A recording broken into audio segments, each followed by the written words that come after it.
3 pessoas estão desaparecidas após se afogarem em destinos turísticos em São Paulo. Além dos desaparecidos, 12 pessoas morreram afogadas em regiões de turismo paulistanas ao longo de dezembro. As informações com Mardélio Couto.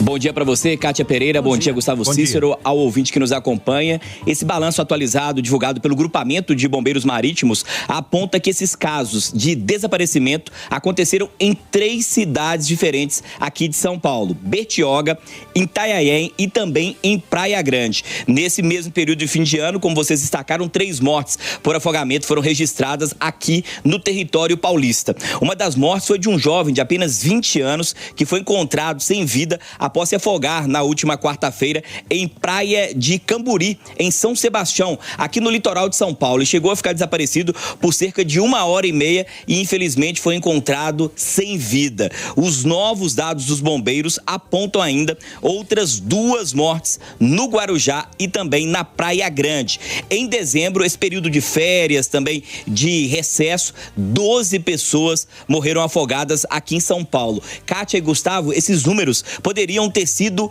ainda maiores se não fosse a ação heróica dos bombeiros marítimos. Apenas no último mês, eles atuaram em 478 ações e resgataram 697 pessoas que estavam se afogando aqui no litoral paulista. Ao longo de todo o ano de 2025, 83 pessoas morreram vítimas de afogamento aqui em São Paulo. E os bombeiros sempre chamam a atenção daquela combinação perigosa de misturar bebida alcoólica com locais desconhecidos ali na hora de tentar diversão, em praias também, em represas. É bom ficar atento a esses riscos agora durante esse período de férias. De São Paulo, repórter Mardélio Couto.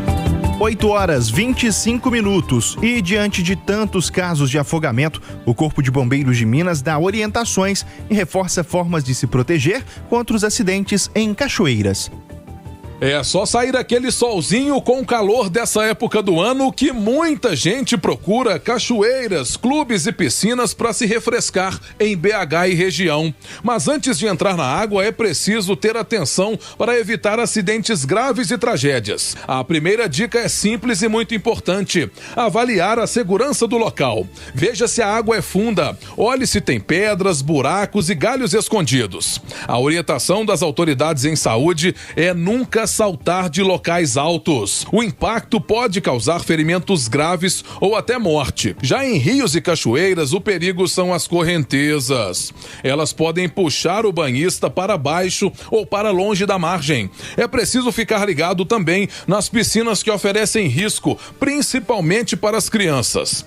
Quem alerta é o porta-voz do Corpo de Bombeiros de Minas Gerais, Tenente Henrique Barcelos. Bom, os principais acidentes nesses locais são as quedas de altura seguidas do afogamento, né? A gente está falando de ambientes aquáticos em que as pessoas estão ali, na maioria das vezes, num horário de lazer, mas podem combinar isso com um risco e acabar sofrendo um afogamento. Falando ainda das cachoeiras, principalmente aqui em Belo Horizonte, região metropolitana, algumas cidades também do interior, né? Tem muita cachoeira que dá para fazer aquele bate e volta e voltar, mas na realidade alguns perigos, né? Principalmente em relação à chuva, é um perigo também, né? Exatamente, essas cabeças d'água ou trombas d'água é simplesmente a chuva na cabeceira, né? Ali no momento onde essa água se concentra, e não necessariamente as pessoas que estão lá no poço dessa cachoeira, rio à frente, não estão percebendo essa concentração de água. De repente esse volume começa a ficar maior, as margens passam a ser tomadas, a água fica ali um pouco mais túrgida, também trazendo troncos de árvore. Tudo isso é sinal de uma possível cabeça d'água ou tromba d'água que pode rapidamente fazer uma enxurrada nas margens, levar pessoas e causar o risco de afogamento. Para a turma que gosta de ir na cachoeira, tomar aquela birita, e a gente sabe que muitos acidentes acontecem, a pessoa perde a noção do perigo mesmo, né? Exatamente, a gente costuma dizer que a atividade na água com bebida não combina, né? As pessoas ao beber acabam se tornando mais corajosas, né? Perdendo a percepção do risco ou até um reflexo mesmo, o que pode aumentar, infelizmente, as chances de afogamento. O ideal é não combinar uma atividade com a outra, mas se estiver bebendo, mantenha ali o raso, né, as margens margens desse local para não se expor ao risco de afogamento. Agora é muito importante também o cuidado com as crianças, né, tenente? Exatamente. As crianças que não sabem nadar podem afundar com facilidade, podem ficar presas, submersas, né, em pedras, galhos, podem sofrer uma queda também, e o cuidado com a criança ele tem que ser de supervisão, né? O tempo todo, principalmente no contato direto de mãos dadas. Não ter a falsa confiança em boias que podem mudar sua conformação e acabar deixando uma criança presa submersa. Agora, em caso de ocorrência, quando tem uma pessoa ali se afogando, o que as demais ali devem fazer para não colocar também a vida em risco?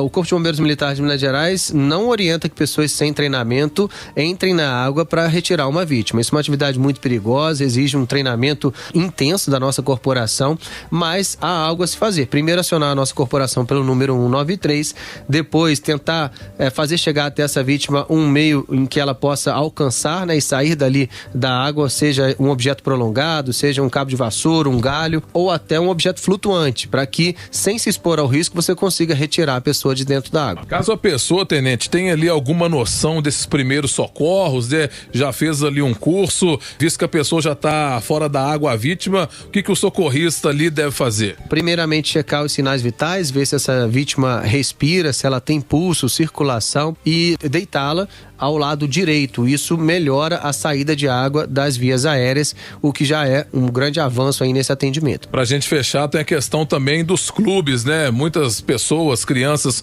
vão aos clubes, ficam aquelas brincadeiras ali de dar saltos mortais, pular de cabeça, e o afogamento também é um risco nas piscinas, né? Com certeza, essas quedas de altura e os mergulhos de ponta em piscina acabam gerando um afogamento, seguido ali pela questão da fratura, né? Um trauma raquimedular, como a gente costuma dizer, em que a pessoa acaba chocando a sua cabeça com o fundo. Então, o ideal é não pular de ponta, tomar muito cuidado nessas piscinas, porque elas também podem ser um ponto de afogamento. Repórter Clever Ribeiro.